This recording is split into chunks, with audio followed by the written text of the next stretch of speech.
An university, a university. An apple, a apple. A banana, and banana. The eyes, an eyes. कहां पे क्या लगेगा? अगर the eyes सही है, an eyes सही है, दोनों सही है, तो हम सेंटेंस में क्या लगाएंगे? एक तो इतनी डिफिकल्ट चीज, और इतनी डिफिकल्ट चीज को अगर 10 मिनट में समझा दिया जाए तो कैसा रहेगा? चलिए फिर शुरू करते हैं बरखा मैम के साथ। अब देखो इंग्लिश कैसे आसान होती है। 10 मिनट के अंदर ये आपका पूरा का पूरा रेडी होने वाला है। चलिए जी। अच्छा हाँ, एक चीज और बता दूं, अगर आप लोगों ने टेलीग्राम नहीं सब्सक्राइब किया है इंग्लिश बाय बरखा मैम, तो इसको सब्सक्राइब कर लो फटाफट, ठीक है? मेरा एक मानना है, डिफिकल्ट टॉपिक चुनो, फिर उसको सबसे छोटे टाइम में करके समझा दो। आजकल टाइम किसके पास है? तो चलो छोटे से टाइम में इसको समझते हैं। Types of article, A an हो, सर घूमे चक्कर खाए, रुको रुको रुको। इनडेफिनेट आर्टिकल ए और एन होता है, और डेफिनेट आर्टिकल होता है द। ठीक है, बहुत याद किया होगा। अब बिना किसी ग्रामर के टर्म्स में मैं आपको समझाती हूं शुरू से, ठीक है? ए कहां पे यूज होगा, एन कहां पे यूज होगा, एकदम बेसिक सी चीज है, छोटा बड़ा आता है। मेरे साथ बोलो, एक बार बोलो। आ ई ऊ ए ओ, ठीक है? आ ई, एक बार जहां पे भी बैठे हो ना प्लीज तेज बोलो। आ ई ऊ ए ओ, ये सब क्या है? ये सब क्या है? छोटा बड़ा, छोटी बड़ी, छोटा बड़ा, ए आई ओ, ये सब क्या है? ये सब हमारा वोवल्स है। मैंने ये क्यों सुनाया? क्योंकि आपको ये रटना नहीं है, आपको सिर्फ इसके साउंड को सुनना है। मैं आपको पूरा का पूरा आर्टिकल सिर्फ साउंड की मदद से पढ़ाने वाली हूं, ठीक? अब मेरे साथ एक बार फिर से बोलो। आ ई ऊ ए ओ। अब आपको करना क्या है, जो भी शब्द आपके सामने आए उसको बोल के देख लो। पढ़ना नहीं है आपको, सिर्फ देखना नहीं है, आपको सिर्फ बोल के सुनना है। साउंड अगर इसका आ रहा है तब फिर आप वहां पे एन लिख दो, और अगर इसका साउंड नहीं आ रहा है, ठीक है, तो फिर आप वहां पे अ लिख दो। बस खत्म ए और एन का कॉन्सेप्ट। अब चलिए प्रैक्टिस करते हैं। इस वाले शब्द को बोलो, बोलो एक बार मेरे सामने। बुक को बोलोगे तो पहला साउंड क्या निकल के आ रहा है? ब। पहला साउंड निकल के आ रहा है ब। ब क्या इस लिस्ट में है? आ ई ऊ नहीं, ब इस लिस्ट में नहीं है। हमको साउंड पे ध्यान देना है, नहीं है ना? ठीक है, मतलब कि वॉवल साउंड नहीं है। वॉवल साउंड नहीं है यानी कि ए हो गया। देखो वॉवल, इस लिस्ट का साउंड नहीं आ रहा है मतलब कि ए होगा। अब इसको बोलो। मैंने क्या बोला? जो लिखा है वो आपको नहीं देखना है, आपको सुनना है। बोलिए। जब हम यूनिफॉर्म बोलते हैं तो य का साउंड आता है। फिर से हम इस लिस्ट पे आएंगे। इस लिस्ट में क्या य का साउंड है? नहीं है, मतलब कि यहां पे भी हम अ यूनिफॉर्म बोलेंगे। अब इस पे आओ। जब कैट को आप बोलते हो पहला साउंड आपका क्या निकल के आता है? क। का एक वॉवल साउंड नहीं है तो यहां पे भी अ आ जाएगा। मैन बोलो, मैन, तो जब आप मैन बोलते हो तो पहला साउंड निकल के आता है म, राइट? मैन, म। तो जब म निकल के आ रहा है तो म तो वॉवल साउंड नहीं है, वॉवल साउंड नहीं है तो एन नहीं लगेगा, अ लगेगा। फिर आप देखो लिखा है यूनियन। यूनियन को बोलोगे तो पहला जो साउंड है वो य है, और या देखो इस लिस्ट में कहीं पे भी नहीं आता, मतलब या भी एक वॉवल साउंड नहीं है। मतलब वॉवल साउंड नहीं है, इसका मतलब क्या हुआ? इसका मतलब ये हुआ वॉवल साउंड नहीं है तो एन नहीं लगेगा, अ लगेगा। तो यहां पे भी आपके सेंटेंस में अ आ जाएगा, अ यूनियन। ठीक है, साउंड को बस सुनते हैं हम। अब एन की प्रैक्टिस करते हैं। ये देखो ये ह लिखा है, लेकिन जब आप इसको बोलते हो कि देखो क्या लिखा है उससे फर्क नहीं पड़ता, इसको समझ लो। एक लाइन में समझ लो क्या लिखा है, उससे फर्क ही नहीं पड़ता, हमें साउंड से फर्क पड़ता है। तो हियर नहीं बोला जाता, इसको जब आप बोलते हो, प्रोनाउंस करते हो तो एयर बोलते हैं। एयर, एच साइलेंट होता है, एयर बोलते हैं। जब आप एयर बोलोगे तो देखो ए का साउंड आ रहा है। अब ए तो एक वॉवल साउंड है, क्या लिखा है उससे फर्क नहीं पड़ता, ए एक वॉवल साउंड है। अब ए एक वॉवल साउंड है, इसका मतलब यहां पे एन आ जाएगा, राइट? अब इसको बोलो, एप्पल बोलो, ए, एप्पल को बोलोगे फिर से ए का साउंड आ रहा है तो फिर से यहां पे एन लिख दो। अब अम्ब्रेला बोलो, जब आप अम्ब्रेला बोलोगे तो अ का साउंड आ रहा है, अम्ब्रेला, अ का साउंड आ रहा है। अब अ का साउंड आ रहा है तो यहां पे एन हो जाएगा। फिर बोलो एमपी बोलो, जब एमपी आप बोलोगे तो फिर से ए का साउंड आएगा। देखो यहां पे मैं लिखा है, म लिखा है, पर ये समझ लो कि हमें लिखने से फर्क नहीं पड़ता, साउंड से फर्क पड़ता है। तो जब आप इसको बोलोगे तो फिर से ए का साउंड आ रहा है, फिर यहां पे एन एमपी हो जाएगा। आर, हावर नहीं बोला जाता, कभी आपने हावर बोला है? हावर नहीं, आर बोलते हैं इसको, मतलब फिर से वोवल साउंड आया, वोवल साउंड आया तो यहां पे एन आ जाएगा। ठीक है, दुनिया में कोई भी शब्द ले आओ, बस एक सीख लो एक तरीका कि क्या लिखा है, हमें उससे फर्क नहीं पड़ता, हमें वोवल साउंड से फर्क पड़ता है।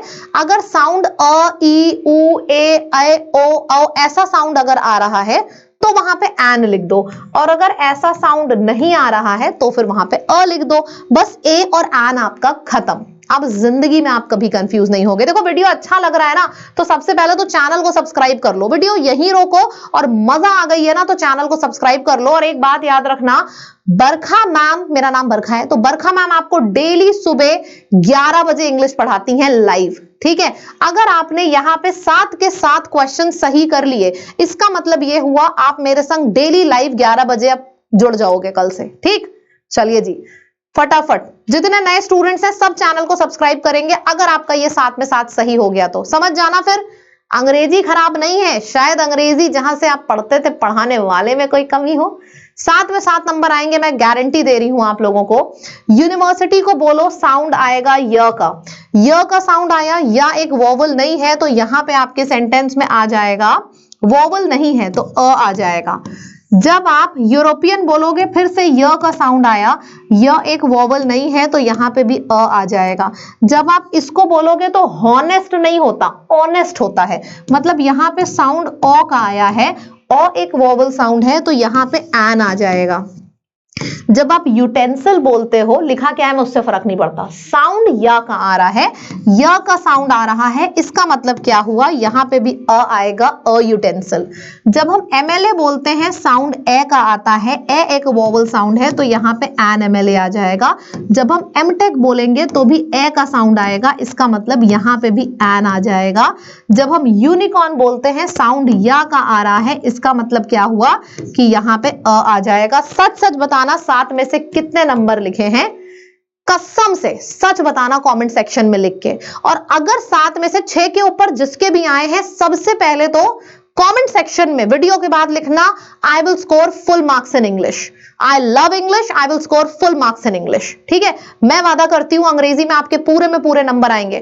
चैनल को सब्सक्राइब कर लीजिए सबसे पहले, और 11 बजे मेरी लाइव क्लासेस होती हैं, हर क्लास को अटेंड करना। ठीक है, मेरी गारंटी है कि आपका कोई भी एग्जाम हो, सीजीएल, सीएचएसएल, बैंक, डिफेंस, पूरे नंबर आपके इंग्लिश में मैं लाके रहूंगी। ठीक, चलिए जी, ए और एन समझ में आ गया, फटाफट समझ लेते हैं। देखो द आपने बहुत सी किताबों में पढ़ा होगा, बहुत से लंबे लंबे चार्ट आपने देखे होंगे इस तरीके से। कोई भी साइंटिफिक इन्वेंशन है, टेलीविजन, बल्ब, रॉड, सबके पहले द आएगा। म्यूजिकल इंस्ट्रूमेंट है, गिटार, वायलिन, पियानो, सबके पहले द आएगा। कोई भी बॉडी पार्ट है, आईज, नोज, द आएगा। कभी भी बात हुई है किसी ग्रंथ की, रामायण, महाभारत, उसके पहले द आएगा। कभी भी बात हुई है किसी अच्छे डेफिनेट यूनिक प्लेसेस की, केदारनाथ, बद्रीनाथ, सबके पहले द आ गया।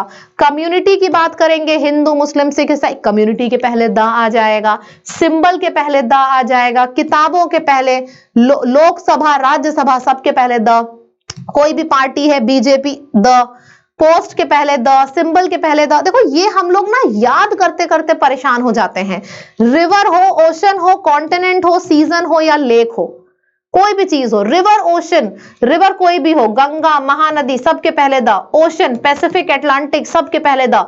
कॉन्टिनेंट, एशियन कॉन्टिनेंट हो, यूरोपियन कॉन्टिनेंट हो, सबके पहले the. Season, summer, winter, season के पहले भी द। लेक, लेक के पहले भी द। तो अब बात यह आई है कि इतने लंबे चार्ट अगर आपको याद करना होगा तो फिर बरखा मैम की जरूरत क्या है। मैं आपको एक लाइन में ट्रिक बता रही हूं। कभी भी हम बात करते हैं किसी यूनिक चीज की, something that is one of its kind, unique, एक, तो वहां पे द लगता है। आप कोई भी चार्ट उठा के देख लो, गंगा नदी एक है, पैसिफिक ओशन यूनिक है, मेरे घर के बगल में पैसिफिक ओशन नहीं बहता है, एक है, यूनिक है। कॉन्टिनेंट, सीजन, कुछ भी उठा के देख लो, सब यूनिक है, एक है, तो सबके पहले द लगा है। बात समझ में आई? बस एक लाइन याद रखना, जैसे ए और एन एक लाइन में हमने याद किया था, द में बस एक लाइन याद रखना। कभी भी किसी भी चीज की बात हो रही है जो यूनिक है, स्पेसिफिक है, वन ऑफ इट्स काइंड है, वहां पे द लगता है। दैट्स इट, हो गया द। देख लो, the soothing melody of guitar. Guitar एक ही इंस्ट्रूमेंट है, बात समझ में आ रही है? यूनिक है, गिटार अलग है, तबला अलग है। द आ गया। And eyes of the audience, देखो बॉडी पार्ट के पहले द आता है, लेकिन यहां पे वैसे भी द आएगा, बताओ क्यों? क्योंकि यहां पे जो आईज है ना, ये एक स्पेसिफिक कम्युनिटी की आईज के बारे में बताया गया है, इसी ऑडियंस की आईज के बारे में।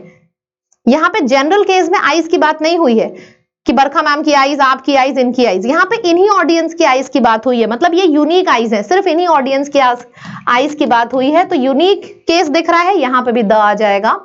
Ramayan and ancient Indian epic, Ramayana Mahabharata ऐसी एपिक बनी ही नहीं, unique, one of its kind, द आ जाएगा। Many pilgrims visits Badrinath every year। यार Badrinath is a very famous place.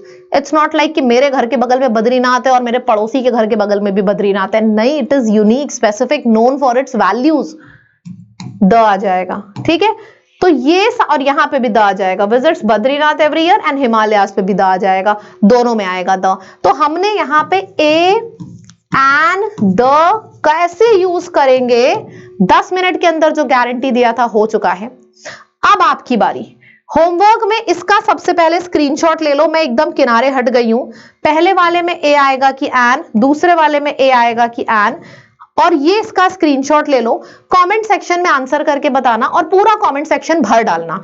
अगर आपके कमेंट्स 200 से ऊपर आ रहे हैं तो मैं समझ जाऊंगी कि आपको वीडियो बहुत पसंद आया है, क्योंकि देखो जो चीज पसंद आती है उसी को हम पूरा समझना चाहते हैं। अगर आपने ये सारे के सारे सही कर दिए मतलब आपको बहुत अच्छे से समझ में आया है। ठीक है, thank you so much. Signing off. Channel को सब्सक्राइब कर लो, 11 बजे मेरी लाइव क्लासेस होती है। और अगर आपको मेरे से कंप्लीट इंग्लिश पढ़नी है तो आप बैचेस में एडमिशन ले सकते हो। मेरी ऐप का नाम लैब है, लैब ऐप को डाउनलोड करो, लाइव कोर्सेज पे जाओ, लाइव